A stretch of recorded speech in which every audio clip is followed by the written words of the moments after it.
Welcome to my week 7 screencast. I started out my week for physics by going to my cultural science museum. I chose the Musical Instrument Museum in Phoenix, and I found it to be one of the most beautiful and interesting museums I've attended for quite some time. They, the museum was founded by, well, one of the founders was this former CEO of Target, and his vision was to have musical instruments from every country in the world. And they've pretty much achieved that. They had musical instruments from all around the world, and they had separate rooms showing instruments from different areas of the world. I started out in the orientation gallery, and in that room I was able to see this instrument here. This instrument is absolutely huge. It goes all the way up to the very high ceiling in the museum. It's called an octabass, and you can see the man here has his fingers on these levers. The instrument is so tall that you can't put your fingers on the frets like you're normally supposed to. You have to push down these pedals in order to get the notes you want, and then you play it with the bow. And what was really interesting from a physics standpoint about this instrument is that you can't actually hear the lowest notes. What you hear when he plays it are just the overtones or the harmonics. So in other words, when a string vibrates, it's not only vibrating at the full length of the string, it also vibrates from a point here about in the middle, each end.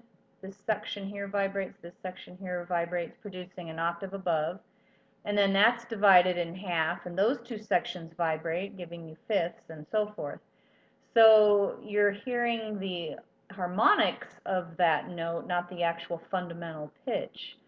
So this man here in the video says that human hearing can hear down to about 20 hertz. Well, this string plays at about 16 hertz. So anyway, that was really interesting. Another exhibit that caught my eye was the Steinway Grand, and see if I can find here, it shows the Restoration Center. I want to show that because you could actually see these different parts at the museum. They had them separated out so you could see the sounding board. They had it without the strings. And then over here you can see the action for the keys. And they had a video playing that was really interesting that showed that the man that worked on these to fit them in here, he actually built his own tools. I was struck by how these pianos are actually all handmade. I had pictured them for some reason being made in factories like cars, and it's just not so. They're all handmade, and they're all very unique instruments. So that was very interesting. The next thing I worked on, I looked for something for the NEAT resource, and let's see if I can find this. I think is, yeah, the NEAT resource for the LSST, or the giant telescope that they're building on the top of a Chilean mountain. It's going to be all operated by remote, so you actually won't be able to go there and look through it.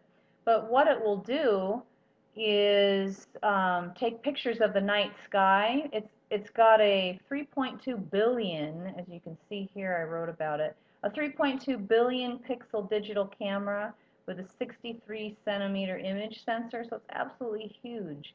And over a period of 3 days, it'll take it 3 days to capture the entire night sky, and it'll do this for 10 years. And the scientist you can kind of see right here who was talking about this, in my resource, I chose a video about how Google has joined the team, and their important function in all of this is to make the data accessible and to organize the data. And what I was saying about this scientist here, he was saying he wasn't sure how they would use all this information, that he was thinking of just discarding some of the pictures, and Google said, oh, no, no, no, we'll be able to store it, and it will be accessible to the general public. So anyone will be able to look at these pictures of the night sky, which will be a really great thing. I also kept a couple of pages open for this. Let me see where I can go back to. This was a website that that one of the students had presented for their resource, and it discusses some of the information about what it's all about. Here's what it stands for: the Large Synoptic Survey Telescope. And this is kind of what it looks like. And the mirrors for it, actually they still do use mirrors to reflect the light into the lens of the camera. Those are all being built at the U of A. So that was really interesting.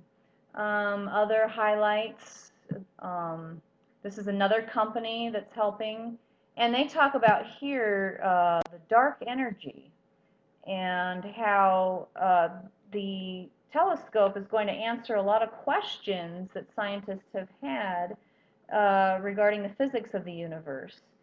That the dark energy is something we just don't know a lot about, and we may have to revise some of our ideas about gravity after seeing this. I also responded this week to the value of creative disobedience. I think that's over here. Here's one of my responses. I was telling one of the students not to get discouraged because she was saying that she reads articles like this and finds it interesting, but then it seems like they get published and no one does anything about it. And I told her that in my school district, we have implemented a new math program to do some of the things that were mentioned in the article about teaching kids why, having them ask why, and to kind of construct their own learning rather than having teachers directly teach it. So I think some changes are being made. It's just slow and it's not always obvious. Then the last thing I did, I worked on the Digital Nation. Actually, not the last thing, but one of the last things. I watched the video. It was a very long video, and some of it was a little disturbing. I have always been a proponent of technology, but in a way I feel like I'm on kind of one of the immigrants that they talked about. I did not grow up with it, and I do tend to prefer the real world when it comes right down to it. I don't get into gaming very much. I did enjoy creating some of the games for this class, but I don't really enjoy playing them that much. I kind of get bored with it. The same way that the students today get bored with the lack of technology, I get bored with the technology. I just can only deal with it for so long. So I do feel a little bit on the outside, and some of the things like IBM staff meeting as avatars, okay, that was very difficult for me. I would not enjoy that, and I don't think I could work for IBM. I would have to make a very big mental adjustment. But some of the things were amazing, like treating the soldiers who had PTSD by using the virtual reality. That was amazing and awesome way to use it. So I think there is a place for technology, but we'll have to see how future generations handle it and if we can strike some kind of a balance. I did want to show one other thing that I did this week. I did start looking at I took notes. These are my notes on the dynamics that we're supposed to work on and on the law of gravity. That's my little drawing that helps you kind of figure out the different forces that are operating on a person or a thing. And then over here I copied some of the motion diagrams. So I'm looking forward to working on that for this next week, this very last week, and understanding how to use these formulas that gravity is not actually acceleration, that you have to take into account the mass, and then you get the force of gravity. So I'm looking forward to rereading some of that information and working on that. So thank you for listening.